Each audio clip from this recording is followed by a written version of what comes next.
لحاظ سے آج جو ہم نے منزل کی تلاوت کرنی ہے تراویح کی نماز میں 10ویں پارے کے آخری پاؤں سے سورۃ التوبہ کے کچھ رکوعات ہیں اور پھر آگے انشاءاللہ العزیز سورۃ یونس کی تلاوت آج ہم کریں گے۔ جو اس سامنے تلاوت کرنا ہے تفسیری لحاظ سے اس میں ابتداءً منافقین کا تذکرہ کیا گیا ہے۔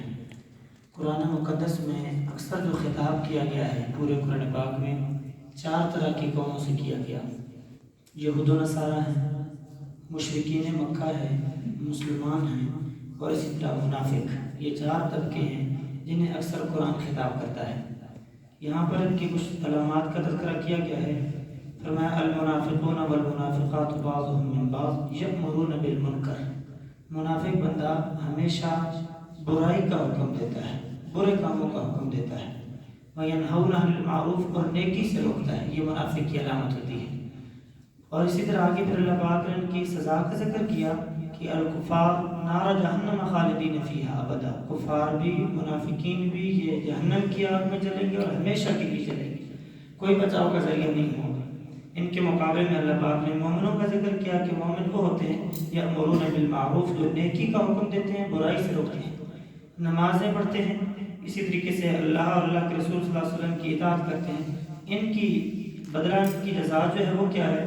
اللہ پاک نے جنت کیا تیار کر کے رکھی ہے، وہاں یہ رہیں گے اور ہمیشہ کا ان کا ٹھکانہ ہے۔ ان منافقوں کے بارے میں اللہ سبحانہ وتعالی نے رسول اللہ صلی اللہ علیہ وسلم کو بھی حکم دیا کہ آپ نے بھی ان کے بارے میں نرم رویہ اختیار نہیں کرنا۔ عبداللہ بن ابی جو منافقوں کا سردار تھا، فوت ہوا، بیٹا آپ صلی اللہ علیہ وسلم کے پاس آیا، تشریف لائیے، آپ نے نماز جنازہ پڑھا دیا، شاید کہ آپ کے پڑھانے کی وجہ سے ابا جان کی بخشش ہوتی۔ رسول اللہ صلی اللہ علیہ وسلم پڑھے رقیق القلب انسان تھے، تشریف لے گئے۔ پھر آگے مفسرین کی 2 روایات ہیں، بعض کہتے ہیں پڑھا دیا، لیکن جمہور کا کہنا یہ ہے کہ نہیں پڑھایا تھا۔ مصلی پہ جیسے ہی امامت کے لیے کھڑے ہوئے، حضرت عمر رضی اللہ عنہ نے دامن کو پکڑ لیا۔ حضرت عمر کہنے لگے اللہ کے رسول کیا آپ منافق کی نماز جنازہ پڑھائیں گے؟ اللہ پاک کی طرف سے آیت نازل ہوئی استغفر لهم او لا تستغفر لهم، میرے محبوب پیغمبر اگر آپ ان کے لیے بخشش کی دعا کریں گے نہ کریں، اگر 70 مرتبہ بھی کریں گے نا، لن یغفر اللہ لهم، اللہ نے کبھی بھی معاف نہیں کرے گا، اس لیے کہ یہ وہ طبقہ ہے جنہوں نے اسلام کو بڑا نقصان پہنچایا ہے۔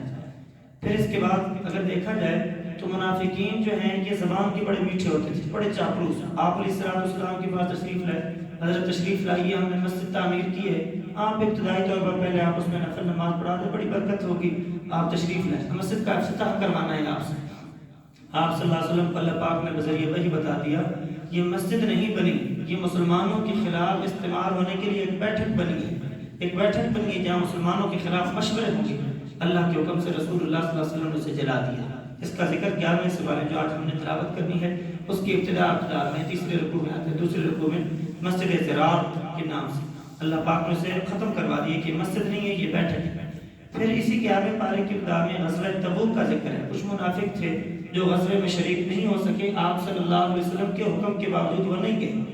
آپ علیہ السلام جب واپس تشریف لائے، اللہ پاک نے بذریعہ وحی بتا دیا کہ اب یہ آپ کے پاس آئیں گے، قسمیں کھائیں گے، اپنے آپ کو سچا ثابت کرنے کی کوشش کریں گے، حضرت ہم طبیعت خراب تھی، بہانہ مختلف قسم کے بہانے لگائیں گے۔ اللہ پاک نے بتا دیا۔ آپ علیہ السلام تشریف لائے غزوے سے واپس، اور منافقین آگے اپنے طریقے کے مطابق قسمیں کھانے لگے، قسمیں کھا کر اپنے آپ کو سچا ثابت کر لیا۔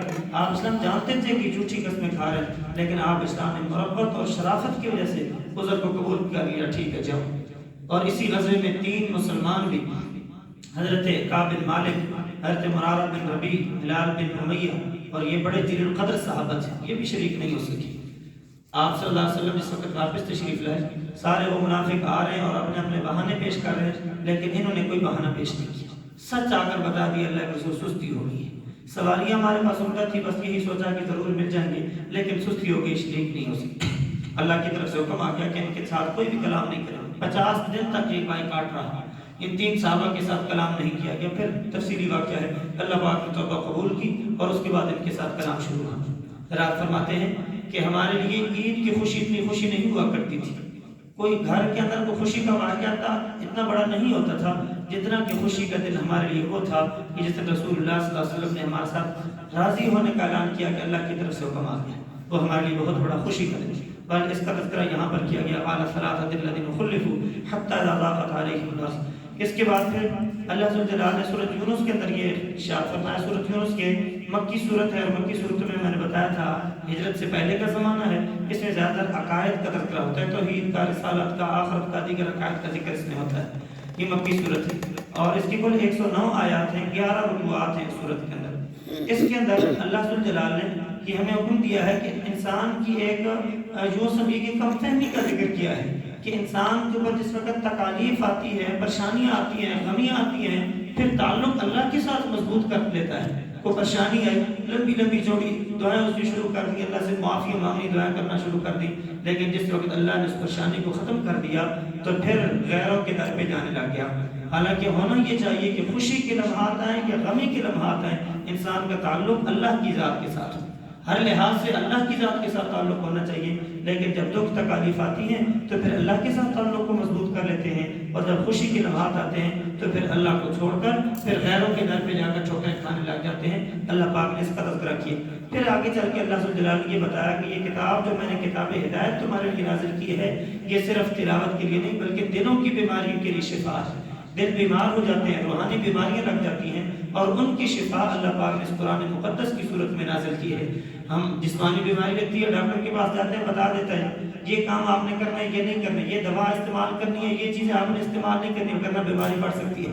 اللہ پاک نے یہ قرآن مقدس نازل کر کے بتایا کہ تمہارے دلوں کو بیماریاں لگے گی، یہ کام کرنے، اللہ کی فرما برداری کرنی، انبیاء کی اطاعت کرنی ہے، نمازیں پڑھنی ہے، والدین کے ساتھ حسن سلوک کرنا ہے، یہ کرنے کے کام ہیں. اور جو نہ کام نہیں کرنے، وہ کیا کہا؟ شرک نہیں کرنا، اللہ کی نافرمانی نہیں کرنی، انبیاء کی نافرمانی نہیں کرنی. کرنے کے کام بھی بتا دیے، نہ کرنے کے کام بھی بتا دیے. وشفاء لما فی الصدور سورۃ یونس کے اندر اللہ نے حکم دیا ہے. اس کے ساتھ تعلق کو مضبوط کرنا چاہیے. باقی انشاءاللہ باتیں کرنا ہے.